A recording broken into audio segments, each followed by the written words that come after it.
एक कस्बे में एक विधवा अंधी औरत रहती थी। उसका एक बेटा था जिसके पालन पोषण की सारी जिम्मेदारी उसके कंधों पर थी। वह अपने बेटे को पढ़ा लिखाकर एक बहुत बड़ा आदमी बनाना चाहती थी, इसलिए उसने उसका दाखिला कस्बे के सबसे अच्छे स्कूल में किया। वह दिन रात मेहनत करती ताकि बेटे की स्कूल की फीस दे सके। लड़के के स्कूल के बच्चे उसकी माँ के बारे में जानते थे। वे सब उसे अंधी का बेटा कहकर चिढ़ाते थे। लड़का इससे बहुत परेशान था। उसे अपनी माँ पर शर्म आने लगी थी। वह उसके साथ कहीं भी आने जाने में कतराने लगा था। जब लड़का बड़ा हुआ तो उसकी शहर में अच्छी नौकरी लग गई।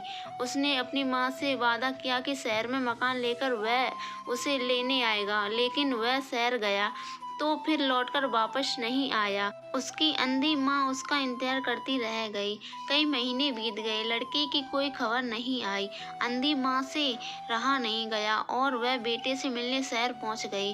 पूछते पूछते वह बेटे के ऑफिस पहुंची। वहां सिक्योरिटी गार्ड ने उसे रोक दिया। अंधी औरत ने गार्ड को अपने बेटे का नाम बताया और बोली कि उससे जाकर कह दो कि गांव से कोई मिलने आया है।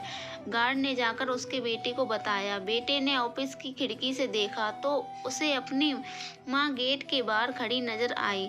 वह ऑफिस में सबके सामने अपनी माँ की वजह से शर्मिंदा नहीं होना चाहता था।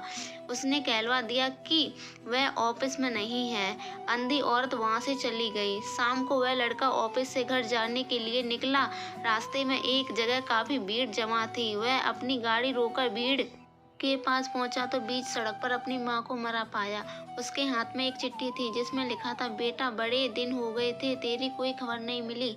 चिंता हो रही थी इसलिए तुझसे मिलने चली आई।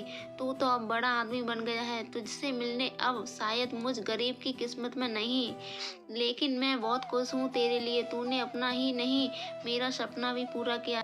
मलाल है कि तेरी तरक्की देख नहीं सकती। काश बचपन में तेरी आंखों में सरिया ना घुसा होता और मुझे तुम्हें अपनी आंखें ना देनी पड़ती होती तो तेरी तरक्की अपनी आंखों से देखकर सुकून से मरती।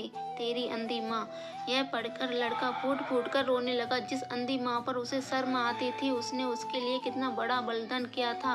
वह आत्मग्लानि से भर उठा और जिंदगी भर खुद को माफ नहीं कर पाया। दोस्तों, माता पिता अपने बच्चों के लिए अपना सर्वस्व न्यौछावर कर देते हैं, उनका हमेशा सम्मान करना चाहिए। आपको हमारी स्टोरी कैसी लगी तो कमेंट में बताना। चैनल को सब्सक्राइब करना, वीडियो को लाइक करना, शेयर करना। Thank you.